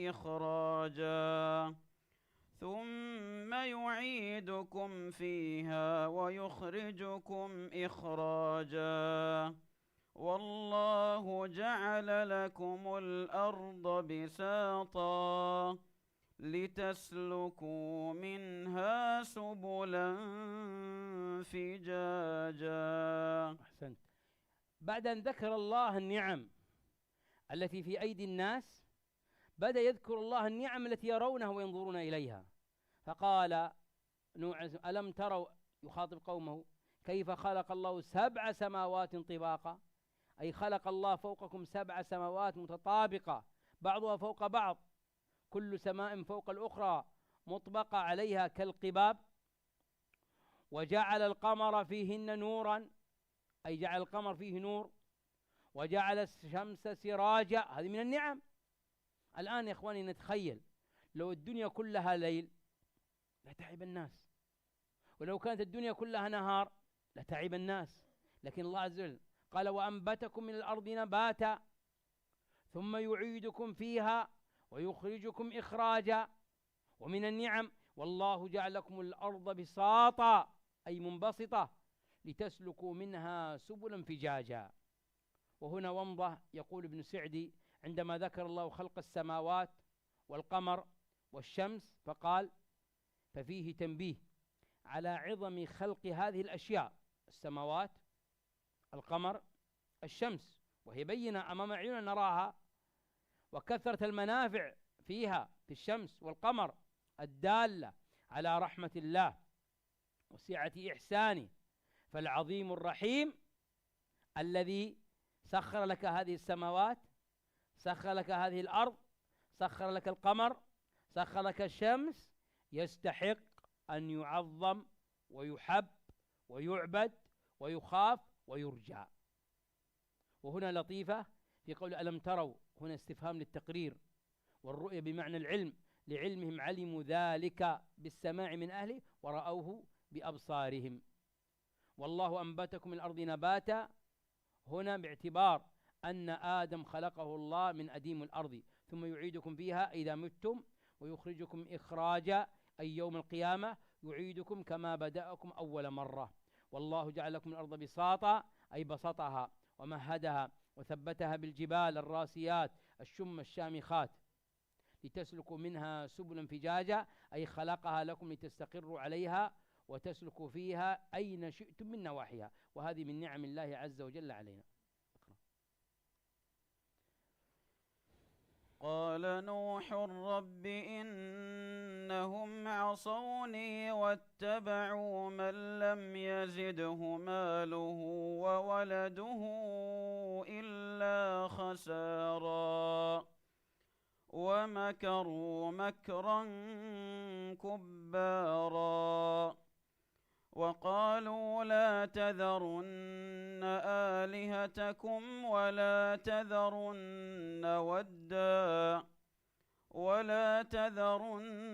ودا ولا سواعا ولا يغوث ويعوق ونسرا وقد أضلوا كثيرا ولا تزد الظالمين إلا ضلالا. أحسنت. هنا يقول الله عز وجل مخبرا عن نوح عليه السلام أنهم عصوه. قال نوح رب إنهم عصوني، وأنهم خالفوه، وأنهم كذبوه، وأنهم اتبعوا من غفل عن أمر الله ومتع بأموال وأولاد، وهي في نفس الأمر استدراج لهم لا إكرام. وهذه فائدة يا إخواني، فائدة يا دعاة يا علماء والداعيات. لا تظنون أن إذا رزق الإنسان بالمال أو رزق بالبنين أو الأولاد بنين ذكور وإناث، أو رزق بالمنصب أو رزق بالجاه أو رزق بالذكاء أو رزق بالوظيفة المرموقة، لا يظن دائما أنها نعم، قد تكون استدراج لا إكرام. لأن الذين عاندوا نوح رزقوا بكل شيء، ومع ذلك هلكوا بالطوفان. ولذلك قال واتبعوا من لم يزده ماله وولده إلا خسارا. وفي قوله ومكروا مكرا كبارا، أي مكرا عظيما وكبيرا. ما هو المكر الكبار؟ قيل المكر الكبار الذي فعلوه قوم نوح مع نوح عليه السلام أنهم حرضوا سفهاءهم على قتل نوح. كانوا يأتون إلى السفهاء ويحرضونهم على قتل نوح بدفع المال لهم. وقيل مكروا مكرا كبارا، غرروا بالناس بما أوتوا من المال والولد.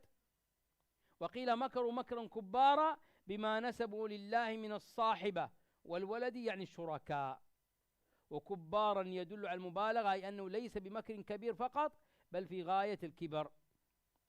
ثم بعد ذلك لما يقول الله وقالوا لا تذرن، يعني حكاية عنهم، آلهتكم، أي لا تتركون الآلهة، ولا تذرن ودا ولا سواعا ولا يغوث ويعوق ونسرا، هذه أسماء أصنام كانت لهم. وقصة هذه الأصنام أنهم هؤلاء ود، وركزوا معي على هذه فائدة عظيمة، ود وسواع ويغوث ويعوق ونسر، هذا كم؟ 5 أسماء.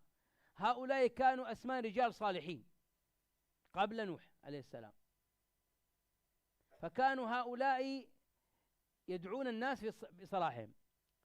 فبعد أن ماتوا بسنين طويلة اجتمعوا الناس، وهذا من الشيطان لهم، قالوا لماذا لا نحاول أن نذكر أولئك؟ قالوا كيف نذكرهم؟ قال نبني لهم تماثيل على هيئاتهم، فكلما رأينا هذا التمثال ذكرنا دعوته وذكرنا عمله الصالح فعبدنا الله.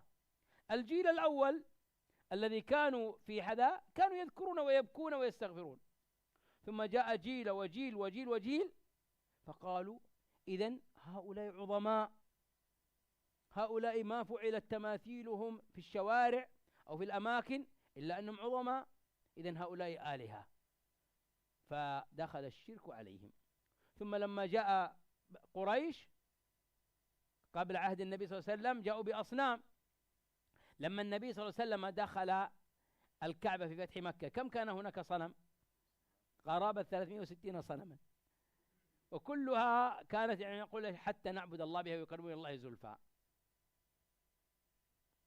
إذا لماذا خصت هذه الآلهة بالذكر؟ لأنها أكبر وأعظم تلك الآلهة عندهم. وقولي وقال، وهنا فائدة أيضا دعوية عظيمة عندما يقولون وقالوا لا تذرن آلهتكم، لا تذرن آلهتكم. ما هي الفائدة هنا؟ الفائدة أنهم دعوا إلى العصبية المقيتة، فينبغي الإنسان أن يترك. ولذلك النبي صلى الله عليه وسلم لما جاء إليها قال دعوها فإنها منتنة، هذه العصبية المقيتة، أنا كذا وأنا كذا وأنا من آل فلان وأنا لا عصبية. أبو لهب وهو من عم النبي صلى الله عليه وسلم أين هو؟ بماذا حكم الله عليه في القرآن؟ في النار.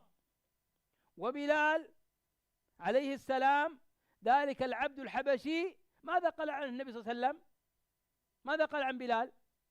قال هو سيدنا، سيد من السادة بلال. فأيضا انظروا، هذا الذي كان يفتخر بنفسه وأن من قريش وعن عم النبي تبت يد أبي لهب وتب، وبلال هو في الجنة لأنه صاحب النبي صلى الله عليه وسلم.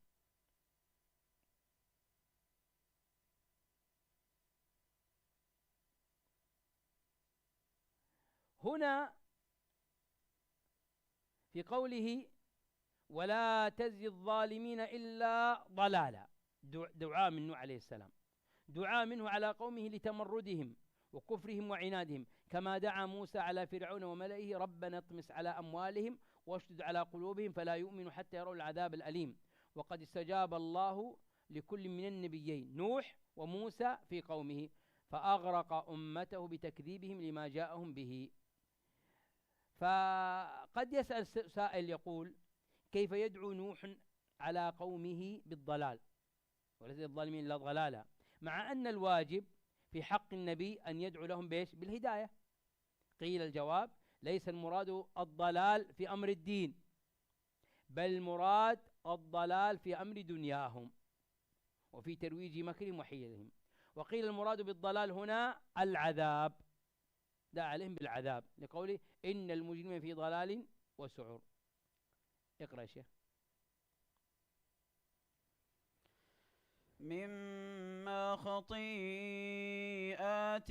أغرقوا فأدخلوا نارا فلم يجدوا لهم من دون الله أنصارا.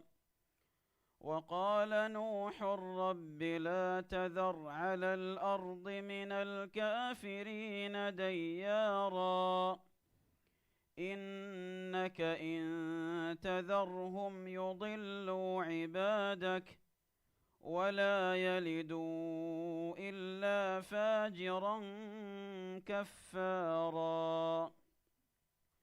رب اغفر لي ولوالدي ولمن دخل بيتي مؤمنا وللمؤمنين والمؤمنات ولا تزد الظالمين إلا تبارا. هذه ختام السورة يا كرام، عندما يقول الله مما خطيئاتهم أغرقوا، أي لماذا أمر الله عز وجل رسله أن يغرق قوم نوح بالطوفان؟ قال العلماء من كثرة ذنوبهم وعتوهم وعنادهم وإصرارهم على الكفر ومخالفتهم للرسول. قال أغرقوا فأدخلوا نارا. فأدخلوا نارا، بعض أهل العلم يقول هذا الموضع فيه دلالة على وقوع عذاب القبر، فهو دلالة على ثبوت عذاب القبر، كما في قوله النار يعرضون عليها غدوا وعشيا. في قوله وقال نوح رب لا تذر على الأرض من الكافرين ديارا، أي لا تترك على وجه الأرض منهم أحدا.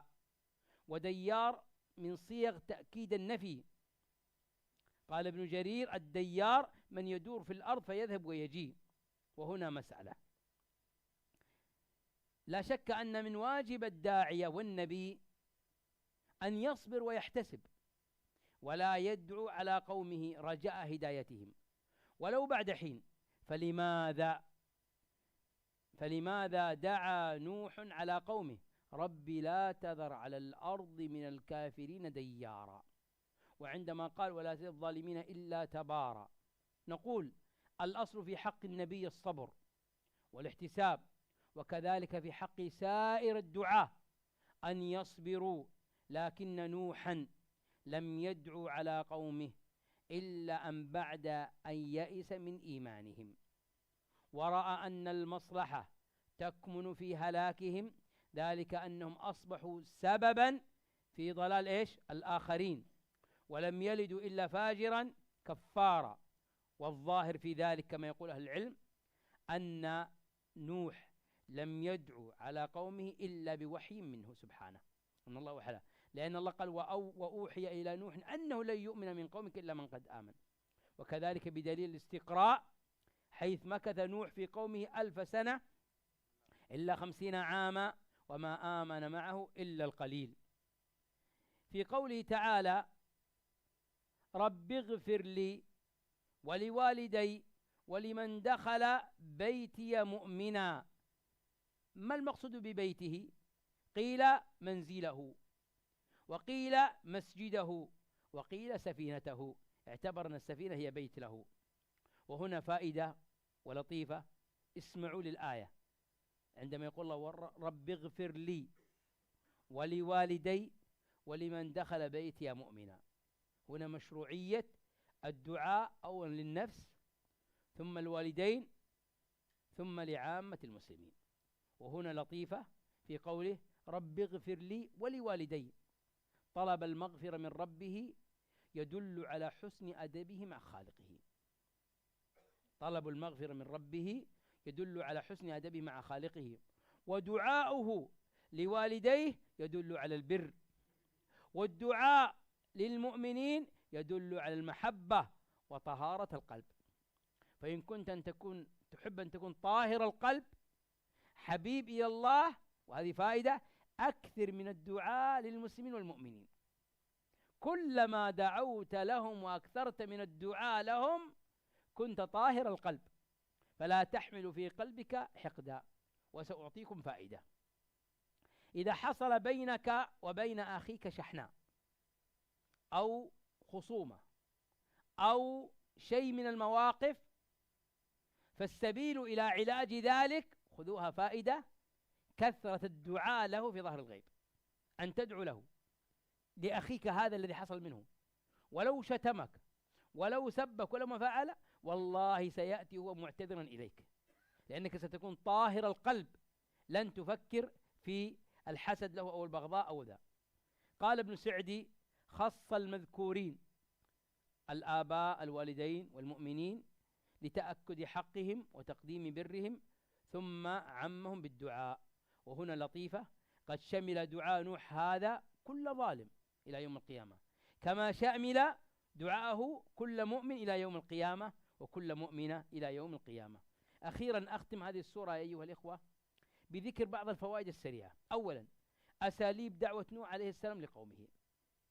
أساليب دعوة نوح لقومه: أولا أسلوب الترغيب، عندما قال فقلت استغفروا ربكم إنه كان غفارا، هذا ترغيب. ثانيا أسلوب الترهيب، اتخذوا معهم إني أخاف عليكم عذاب يوم أليم. ثالثا أسلوب المحاورة، عندما قال ألم تروا كيف خلق الله 7 سماوات طباقا، فبدأ يحاورهم. رابعا أسلوب الصبر وتحمل الأذى، ولقد أرسلنا نوحا إلى قومه فلبث فيهم 1000 سنة إلا 50 عاما. خامسا أسلوب التلطف في الخطاب، عندما قال يا قوم يا قوم. إذن أساليب دعوة نوح 5 أساليب: أسلوب الترغيب، أسلوب الترهيب، أسلوب المحاورة، أسلوب الصبر وتحمل الأذى، أسلوب التلطف في الخطاب. أيضا من الفوائد: ما هي السمات الفكرية في قصة نوح؟ ما هي السمات؟ هناك 3 سمات فكرية في قصة نوح. أولا التوحيد الذي هو أساس الفطرة، أن يعبدوا الله. ثانيا التوكل، فعلى الله توكلت. ثالثا، وهذه فائدة للدعاة بالذات من مارسوا الدعوة، بعد النظر واعتبار المآلات. لا بد أن يكون عند الداعية بعد نظر، اعتبار مآلات. يعني مثال، أنا أقول أنتم هنا في جمهورية المالديف احمدوا الله على أن مكن لكم بالدعوة، فليس من الحكمة أن يأتي شخص ويعلن مثلا في السوشيال ميديا ولا غيرها في وسائل التواصل اذهبوا إلى كذا، وهذا وهؤلاء ظلمة، والوزير الفلاني ظالم، وهذا ظالم، والرئيس كذا. هذا ليس من الحكمة، لأنك أنت لابد يكون عندك بعد نظر. أنت لربما تكون بهذا الفعل تؤخر الدعوة 50 عاما إلى الوراء، أنت لا ممكن لك. فربما يكون بخطأ واحد من خطيب جمعة، أو خطأ واحد من داعية في كلمة يقولها، أو في وسائل تواصل، يأتي قرار رئاسي بمنع الدعوة. إذن أنت الآن لما منعت الدعوة هل استفدت؟ ما استفدت شيء. لو عندك بعد نظر، مثلا أنا رأيت على فلان خطأ لا ينبغي أن نشاهر به أصلا، ينبغي عليه أن ندعوه في السر. أنا ما استطيع، أذهب إلى من يستطيع، آتي إلى الشيخ محمد لطيف. الشيخ محمد لطيف يذهب إلى الوزير وزير الشؤون الإسلامية، الوزير الشؤون الإسلامية مثلا يأتي إلى فلان يكلمه، أو يكلم فلان يكلمه. هنا هذا يسمى بعد نظر، وهذا مهم جدا في الدعوة، أنك لا ينبغي عليك أن تواجه، بالذات إذا كان مكن لك. يا أخي الكريم احمدوا الله، يا إخواني، يا علماء، يا دعاة، يا الداعيات، أنا أقول احمدوا الله أن الله مكن لكم الآن. والله يا إخواني هناك دول كثيرة يتمنون أن تلقى عليهم محاضرة ما يستطيعون، يتمنون أن يصلوا جمعة ما يستطيعون، يتمنون أن يكون عندهم ملتقيات ما يستطيعون. فلا بد أن يكون عند الداعية معالي الوزير بعد نظر، وأيضا اعتبار المآلات. ايش معنى اعتبار المآلات؟ يعني أنا أنظر، أقدر الناس قدره، أكرم الناس. يعني لا ينبغي أني مباشرة أواجه أنا. وأحيانا يعني بعض الشباب الصغار عنده قوة في الدعوة، عنده نفرة، هو سيتندم إذا كبر، يقول يا ليتني ما فعلت هذا الشيء، يا ليتني ما أوقفت، يا ليتني ما أذى.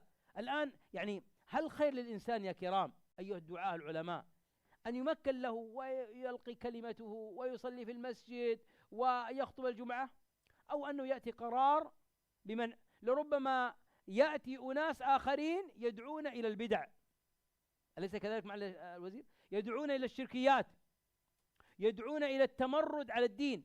فماذا استفدت أنت؟ لو كان عندك بعد نظر، اعتبار مآلات، ما حدث هذا الأمر.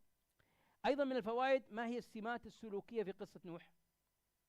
يعني السلوكية العملية، ما هي السمات والصفات؟ أولا الصبر. قال يزيد الرقاشي: إنما سمي نوح لكثرة ما ناح على نفسه. وقال ابن أبو إسحاق: لم يلقى نبي من قوم مثل نوح إلا نبي قتل فصبر. هذه سمات سلوكية. أيضا من السمات السلوكية يا كرام، طبعا الصبر. كيف صبر نوح عليه السلام؟ صبر نبي الله نوح أنه متهم بالجنون، قالوا أنه مجنون فصبر، هددوه بالقتل فصبر، استهزأوا به، يعني قالوا كنت نبيا فأصبحت نجارا فصبر، أثاروا حوله الشبهات فصبر. إذن هذا معالم الصبر. إذن السمة السلوكية الأولى الصبر. والسمة السلوكية الثانية في قصة نوح التواضع، أنه دعاهم ليلا ونهارا، سرا وجهارا. ثالثا من السمات السلوكية الدعاء، كثرة الدعاء والالتجاء لرب العالمين، كان يدعو لهم عليه السلام. أيضا من السمات السلوكية في قصة نوح اللين في القول والمعاملة، أنه كان لين معهم سواء كان أثناء النطق. كيف عرفنا أنه لين في النطق؟ عندما كان يكثر من قوله إيش؟ يا قوم. وأيضا في المعاملة. أيضا من السمات السلوكية في قصة نوح الفصاحة والبيان، وهذا ينبغي للداعية أن يكون فصيحا بينا في بيانه. أيضا من الفوائد السمات المهارية في قصة نوح. ما هي السمات المهارية؟ أولا التبشير والإنذار، يرسل السماء إني لكم نذير مبين. كذلك من السمات المهارية التنويع في أساليب الدعوة، قال ربي إني دعوت قومي ليلا ونهارا سرا وجهارا. كذلك الزهد فيما أيدي الناس، فيما أيدي الناس، الداعي يزهد، يا قومي لا أسألكم مالا، ما كان يسألهم شيء. أيضا من السمات المهارية البدء بالأهم والأولويات، يا قوم اعبدوا الله، هذا شيء مهم جدا. من السمات المهارية الحوار الفعال والإقناع. من السمات المهارية الشجاعة والمصارحة بالحق، قال إن تسخروا منا فإن منكم، أي نسخر. من السمات المهارية احترام أهل التقوى بدون تقديس، وما أنا بطارد المؤمنين أو الذين آمنوا. من السمات المهارية روح التحدي والمجابهة، فأجمعوا أمركم. من السمات المهارية في قصة نوح الحرص على دعوة الأقربين والدعاء لهم. وأختم بلطيفة ختام هذه المحاضرة، وانتبهوا لهذه اللطيفة مهمة جدا وهذه الفائدة، أن ذكر الداعية الشبهات إن ذكر، إذا جاء الداعية وذكر الشبهات فعليه ألا يذكرها مفصلة حتى لا تعلق بقلوب الناس العامة. إذا جاءت عندك شبهة أو أردت أن تفند هذه الشبهة فاذكر الشبهة عامة وليست مفصلة، لأنك إذا فصلت فيها علقت في أذهان الناس. وفي حال الرد على الشبهة، إذا كانت هناك شبهة تريد أن ترد عليها لابد أن تكون الرد مفصل. لماذا يكون الرد مفصل على الشبهة؟ حتى يعلق الرد في أذهان الآخرين. أيضا من الفوائد واللطائف أحيانا ينبغي للداعية أن يرد على المجادلين، لا سيما أهل السؤد، حتى لا يغتر بهم العامة. وألخص قولي وأختم: البيت المؤمن، وهذه فائدة للدعاء للجميع، علماء، دعاة، داعيات، أقول البيت المؤمن لا يخلو من نماذج فاسدة، لا تغضب من ذلك كثيرا ولا تأخذ في نفسك، لأن ابن نوح غرق وهو كافر وزوجته كافرة، فلا بد بيت المؤمن يكون هناك أناس، لربما يكون فاسدين، فإذا كان هناك في البيت أناس فاسدين اعلم أن هذا بلاء وابتلاء لك من الله، فعليك أن تصبر. وإن من الله عز وجل عليك بصلاح الزوجة وصلاح الأولاد بنينا وبنات فهذه نعمة عظيمة من الله. أشكركم جميعا، أشكر معالي الوزير سماحة الشيخ جميع العلماء والدعاة على استماعكم وإنصاتكم. هذه وقفات سائلين الحي القيوم الواحد الأحد الفرد الصمد أن ينفعنا بما سمعنا، ونسأله أن يسخر لنا حب هذا الدين والعمل لهذا الدين، وأيضا التمسك والاقتداء بالأنبياء والمرسلين كنوح عليه السلام في دعوته، وخاتم النبي محمد صلى الله عليه وسلم. وآخر دعوانا أن الحمد لله رب العالمين، وصلى الله وسلم على نبينا محمد. نشكر فضيلته على هذه الكلمات المفيدة والإفادة الطيبة، فجزاه الله كل خير، والسلام عليكم ورحمة الله وبركاته.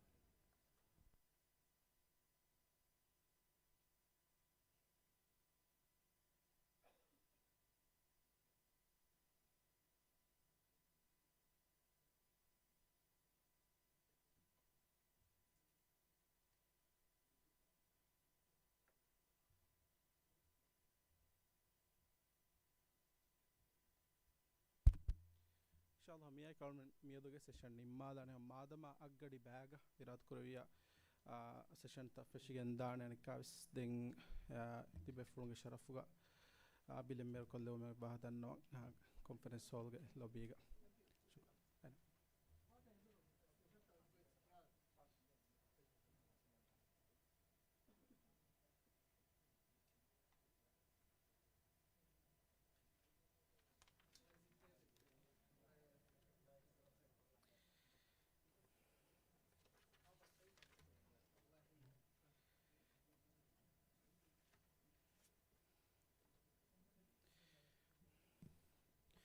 mane session mi feshani aggadi baga emme furtama ane mawduwa dini mawluta kan ane ilmu rim bahus koremu me onnani den dihagadi baga gawmi islami charter behegutun mashwara korum mi adama ane mi waziruge basfuluge sameni fadain den bar jaharuga mendur nama daiki mendur kyom me onnani de ke jaharuga me onnani mi Dr. Fahad bin Nasir bin Said al-Qarni ge session neng ay fiqh dawata behegotun ibe flahu shaluba muhadara den de jahar monnani Dr. Hamdan ge session ne wara muhim session ne rihabe fon sam dawata rong session nang has sako ay mi session ge mawlu ki mashru hayatik den hatarugadi summinatuga moti ರಾಜ್ಯಗೆ ಫಿಕುರಿ ಅದು ದೀನಿ ಹಾಲತ ಬಿಹೆ ಗೊತ್ತುಂ ವರ ಮುಹಿಮ್ಮು ಪ್ರೆಸೆಂಟೇಷನ್ ಎಂಗೆ ತೋ ದಿಫಾಯಿ ಭಾರತಕ್ಕೂ ಹುಷಾಳ ಪ್ರೆಸೆಂಟೇಷನ್ ಎಂಗೆ ಹೆಮ್ಮ ಎಬೆ ಫುಳುಂ ವರಬೊಡೆ ಲವ್ವಾತಿ ಬೆ ಫುಳುಂ ಸೆಷನ್ ನವಸ್ ಹಾಜಿರುದು ದೆನ್ ಫಹಿಜ್ಜಹಾರು ಅನೆ ಫತುವಾ ದಿನಮುಗೆ ನಿಜಾಮ ಗೊಳೆ ಗೊತ್ತುಂ ಒನ್ನ ಸೆಷನ್ನೆ ದೆನ್ ಇರಾದುಕರು ಯಾಳ್ಗೊಂಡು ಮೆಂಗ್ ಹಮ ಅಶಿಜ್ಜಹಾರುಗ me multaqa galgun menna nerewnu kantattawge macca binako recommendation ne hushelu onnan dinge fo hama kuda nimmu rasmiyat inshallah na re ganuga shukriya